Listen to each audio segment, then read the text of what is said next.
Bon mercredi. Aujourd'hui, je suis dehors avec mon chien parce que justement, je vais vous parler d'une recette qui peut être utile pour vos animaux, en fait les chiens. Là, on la voit courir dehors.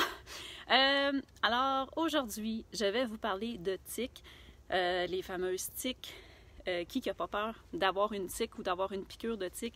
C'est certain que ça fait peur à tout le monde, avec raison. On ne veut pas avoir la maladie de Lyme, mais il faut savoir qu'il y a plusieurs façons de les tenir éloignés. C'est pas infaillible, c'est sûr, mais c'est une protection supplémentaire que je recommande quand même à tout le monde. Alors aujourd'hui, je vais vous partager 3 idées recettes selon si vous voulez utiliser une protection sur vos vêtements, si vous voulez utiliser une protection sur la peau ou si vous voulez protéger votre toutou, votre chien. Alors, les tiques, il faut savoir que ça se tient souvent dans les endroits humides. On va parler des boisés, forêts, les herbes hautes. Ça peut se cacher aussi également dans les feuilles mortes. C'est sûr que ça ne vole pas, ça ne saute pas sur les gens, mais ils vont s'agripper à nous, ils vont monter. Donc là, c'est sûr qu'actuellement, il fait froid. Je suis bien habillée. J'ai pas de zone. Mes jambes ne sont pas exposées, mais un jour, il va faire chaud et on va être en short et on va peut-être aller dans les herbes un peu plus hautes ou se promener dans les bois. Donc, c'est important de connaître les protections qu'on peut offrir pour nous ou pour notre chien. Alors, j'invente rien. Ce que je vous partage aujourd'hui, ça vient du site de Robert Tisserand, le Tisserand Institute. Il y a des beaux visuels sur son site, mais c'est en anglais. Il faut faire les calculs. Alors, j'ai tout fait ça pour vous et je vous simplifie la tâche en résumant le tout.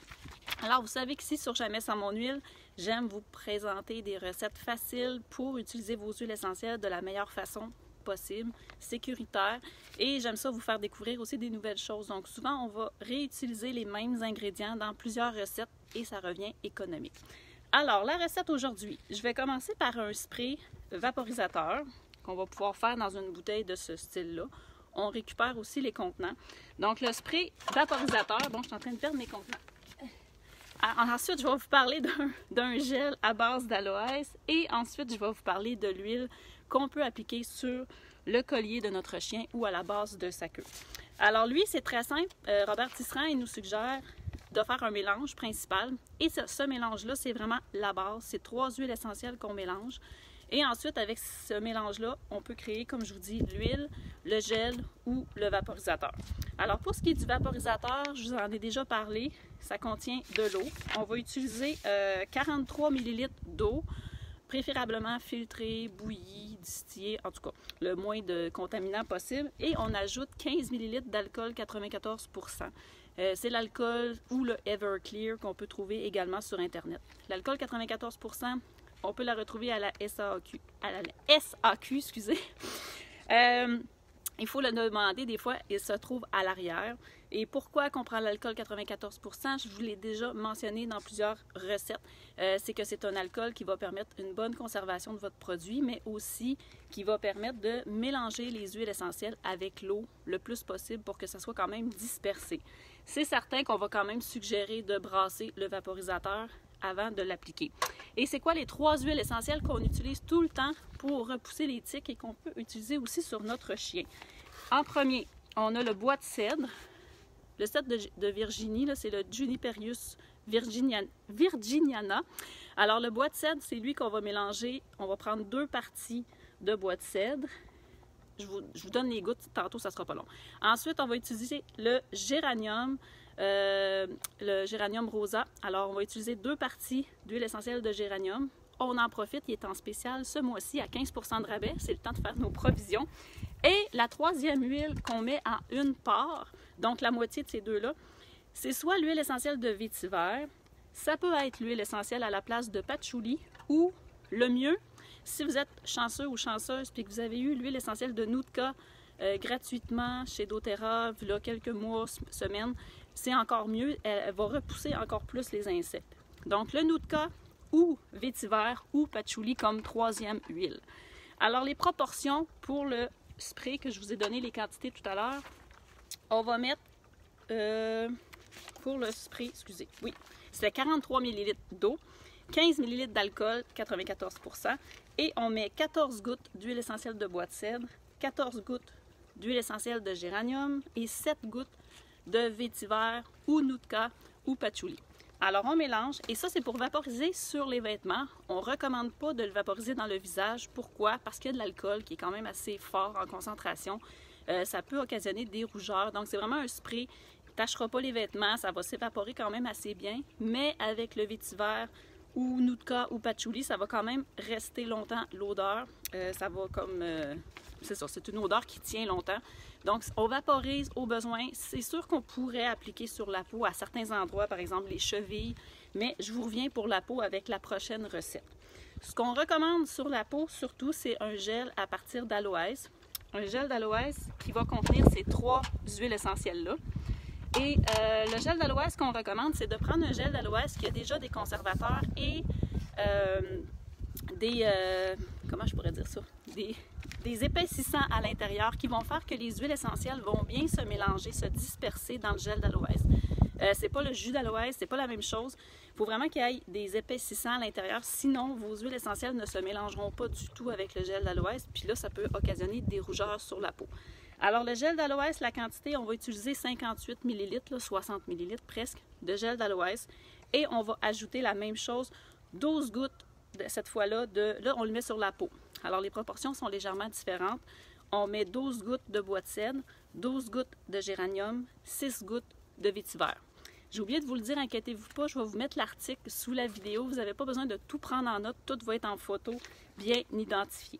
Ça, c'est la recette numéro 2. Alors, le gel d'aloès, c'est bon pour la peau. On peut l'appliquer avant exposition. Par exemple, le jardinage, là, les tiques se cachent souvent dans les aménagements paysagers, dans le jardin. Alors, ça peut être une bonne façon d'en mettre sur les avant-bras, les genoux, quand on sait qu'on est en contact avec le sol humide, puis peut-être qu'il y a des tiques à ces endroits-là. La dernière recette, c'est pour les chiens. Là, mon chien est rendu par là-bas. Donc, c'est un concentré vraiment en huile. C'est vraiment très concentré. On ne met pas ça sur le chien directement. On recommande 1 goutte ou 2 sur le collier et 1 goutte ou 2, oui, sur la base de la queue, un endroit que le chien ne se léchera pas. Donc, elle est partie avec son onos en arrière. Donc, l'huile, la protection contre les tiques pour le chien, on va recommander une huile. D'abord, on met à peu près 43 ml d'huile de jojoba ou l'huile de coco fractionnée et on recommande fortement d'ajouter 2,5 ml d'huile de neem. C'est l'huile de margousier et c'est une huile végétale qui est reconnue pour repousser les insectes de par son odeur. Donc, on en met 2,5 ml dans ça. Ensuite, on ajoute des bonnes quantités d'huile essentielle. Comme je vous dis, c'est un concentré parce qu'on en met juste 1 goutte ou 2 sur le collier de notre chien. Alors, on va mettre à peu près 2 ml, là, pas 2 gouttes, 2 ml de bois de cèdre. C'est quoi 2 ml? C'est environ 50 gouttes. Ensuite, 2 ml de géranium, environ 50 gouttes. Ça dépend de votre doseur, de votre compagnie d'huile essentielle. Et 1 ml de vétiver ou de Nootka ou de Patchouli. Alors, ça a l'air beaucoup concentré, mais c'est ce qu'on veut. On veut un concentré, 1 goutte seulement ou 2. Ça ne dérangera pas le chien. Ça va être sécuritaire et ça va être suffisant pour tenir éloigné les tiques le plus possible. Parce qu'on le sait, là, moi, mon chien, c'est pas facile de vérifier si... Là, elle s'en va dans le bois, justement. C'est pas facile de vérifier dans le poil. Elle a le poil long et ça peut juste être une protection qui est une bonne habitude à prendre si on sait que notre chien s'en va comme ça là, dans le bois. Alors, c'est 3 recettes très, très simples. Là, je vous ai toutes résumé ça. Vous allez avoir des petites photos dans mon article de blog. Alors, gênez-vous pas si jamais vous avez des questions. Le gel d'aloès, moi, je récupère des contenants comme ça en plastique pour mettre simplement mon gel d'aloès avec les gouttes d'huile essentielle. Vérifiez si vous utilisez du plastique comme ça, que ça soit un plastique résistant aux huiles essentielles. On va regarder les codes, c'est grade cosmétique normalement, là, on récupère des contenants de cosmétiques. Ça va être écrit soit HDPE sous la bouteille ou PET ou PETE. Donc ça, c'est les grades qui sont sécuritaires, qui vont pas, les huiles essentielles ne vont pas dégrader le plastique. Ça va être correct comme ça. Et moi, je suggère le gel d'aloès, même s'il y a un conservateur à l'intérieur, bien, je tiendrai quand même au frigo le plus possible pour que ça prolonge, mais on sait qu'on ne met rien d'autre que des huiles essentielles à l'intérieur. Il ne devrait pas avoir de problème, mais quand même. Je ne prendrai pas de chance, je le conserverai quand même au frigo. Sinon, l'huile pour les chiens, ça va se conserver très longtemps parce que c'est des huiles végétales. Et le vaporisateur, même chose. Si vous utilisez l'alcool 94 %, ça va se conserver tout l'été sans problème. Donc ça dure longtemps, c'est peu dispendieux. Puis si vous avez des questions, gênez-vous pas de les poser sous la vidéo. Je vais publier l'article dès que je vais rentrer et je vais publier également cette vidéo-là sur ma chaîne YouTube dans les prochaines journées. Alors, j'espère que ça va bien aller pour vous cet été. Pour les tiques, gênez-vous pas, partagez la vidéo, ça peut aider les gens. C'est vraiment très utile comme information, je trouve. Et merci beaucoup et à la semaine prochaine.